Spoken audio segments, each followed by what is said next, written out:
So because we've been on a found footage kick, we have been getting a lot of recommendations from people. So someone in the comments, I think their name was Shawn Bliss, I hope I'm remembering that correctly, said, have you seen the Flower Tapes? And I was like, no, what the hell is that? So I looked it up, and it is a made-for-YouTube feature-length film, found footage. So perfect. Let's talk about it. We watched it. It's on YouTube.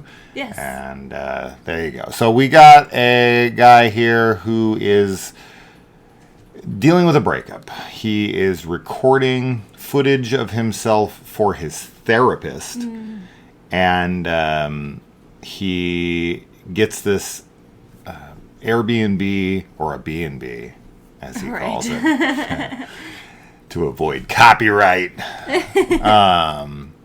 And would that really matter? Couldn't he see, like, he could be like, I'm eating at McDonald's. Like, what? Nobody cares. I don't know. Airbnb? I mean, maybe what he talks about is another thing that I just don't know about. Whatever. But, yeah. So, he's recording himself. He gets this Airbnb in this place that him and his girlfriend used to go to. He's, like, a raging alcoholic. And we mostly just kind of listen to him talk about his relationship problems and his own problems as he tries to, like, work through them. And he has an unwanted visitor that, unbeknownst to him, in the house. Anyway. So, one thing, okay. So, overall, I didn't really like this. But, at least they tried to change it up a tiny bit, because typically these are almost always paranormal. And this one isn't paranormal. But, so, the problem with the movie for me is that it's a lot of repetitive stuff where he's just kind of like working out his issues, and it becomes very tiresome, and I just don't give a shit. And because he becomes such an unlikable person, and the ramping up, or of like the stuff happening, it just never really feels like it's ramping up. It feels like the same thing over and over. And typically what happens in movies like this, when you have something that's happening to you throughout the film, there's this like sense of paranoia that builds, and you start questioning your reality, you start questioning things around you. And this guy's just so self-absorbed that he never notices really much of anything. It's kind of just like, that's weird, I don't remember doing this. And then he's over it. And then we go to the next night, and it's like, what was that noise? Let me go look. Guess it was nothing. And then it just goes like that the whole movie until the very, very end, where they have like the climax, which is just kind of like, I don't know, it happens and you go, okay.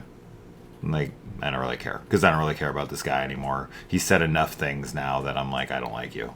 And I don't really give a shit what happens to you.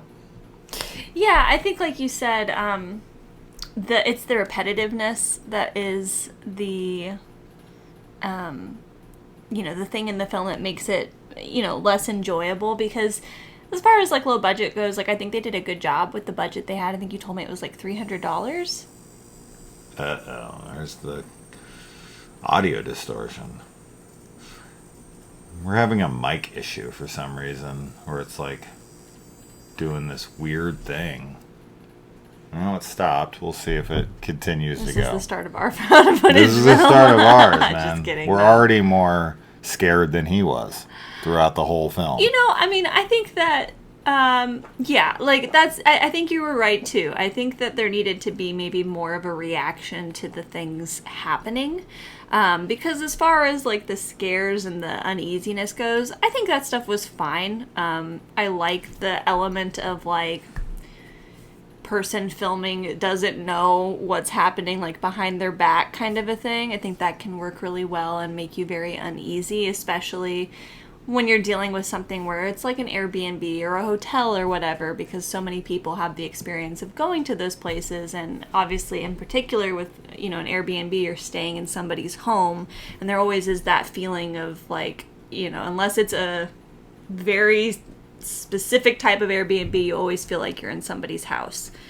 But yeah, I mean, we watched another found footage film that dealt with a breakup recently that I really didn't like, and I will definitely say I don't feel that way about this film. No. But I agree with you. I think that there's a repetitiveness that brings it down, and then the characters' reactions to things kind of make you feel less invested or freaked out because they're not as freaked out. That noise. That It's noise. not good. No, it's not. This has just started happening tonight too, so Yeah, I don't know what it is. It's a reverb thing that's happening between the speaker and the microphone, but the microphone shouldn't even be active because we have this microphone plugged in. So unless it's, I don't know. I'll have to look into it. But they do try to introduce this element of like, why wouldn't he check the footage? yeah, I think that's So that was fine. clever. And there's obviously another element of because he's getting over the breakup Uh-huh. and he's drinking a lot. There is also that aspect of things. So I don't think it's like entirely unbelievable that he would have the lack of reactions or the reactions that he does. I just think that from like a viewer perspective, especially when you have a film that really only has like 2 characters in it, it's really important that the main character is more, I guess, engaging, maybe is the word that I'm thinking of. Yeah. It's not stopping. This is terrible. So I think we're going to have to cut this review off pretty short, but I don't really have much more to say about it, to be honest. I just think that our main character here feels like he's not in a horror movie, right? Mm-hmm. Like he never is reactive to anything almost at all. So if there's no tension with him, there's no tension with us. Right? If he never finds anything to be all... He thinks everything is creepy or weird throughout the film. In the beginning, yeah. Like the most... It's the funniest part about the movie is like, he's like, oh my God, look at that flower pot. That's so weird. And then he'll say something about like, this shed, everything in here is so weird. And it's like the most basic shed you've ever seen in your entire life. He's like, it's like really eclectic in here. There's a bunch of random stuff, like a fucking shed, like an axe and a surfboard, and the stuff that you store out in the shed is. But then like his door is open in the morning, or he's hearing crunching around in the middle of the night, and he's like, well, no big deal. Yeah, so all I the things he think, should be reacting to, he's not. yeah. And then all the like nothing things, he's like, what's that? That's so weird. Yeah, like there needed to be more of a sense of the paranoia. 100%. That for sure. Because even if he's unaware in the beginning, at some point he has to become aware. Well, because... And then that's where things ramp up, right? Like you start off being like, I don't know what's going on, and the viewer knows what's happening, and they're like, oh my God. But then they have to start realizing as well.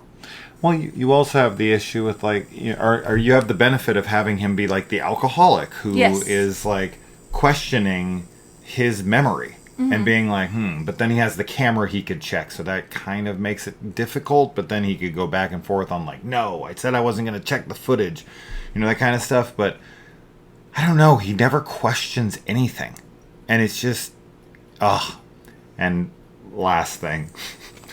The amount of times he tells this girl that she should smile more, which is Kaylee's least favorite thing ever. I do feel like that was maybe on purpose, because it's sort of setting him up like he thinks he's such a good boyfriend and is such a good guy, and like he's in therapy, and I do think that was intentional. But yeah, anytime somebody's like telling girls that they should smile more, I'm always like, what?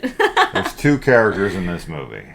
95% of it is spent with one guy. Yeah. If you're going to spend 95% of a movie with one person, they have to be likable. They have to be relatable. You can have a villain, like villainous type of main character. You can do that. But not when they're taking up almost the entire length of time and not doing anything interesting. They have to be doing something so interesting that you're just engaged. But with this, just him talking about his breakup the whole time, you're like, I don't care anymore. Yeah, I mean, as relatable as breakups are, that's an easy thing for most people to relate to. But it is that thing too, where sometimes when you're not in a breakup and you're hearing it, you're sort of just like, bro, like, I've been there, but, like, come on, you know? Yeah. There's also that aspect. Right. But, I mean, hey, good job making a movie. We're sorry our audio is horrible. We're amateurs, and you didn't have any audio problems in your film, so. Yeah, right. I can't take this noise anymore. All right, guys, bye.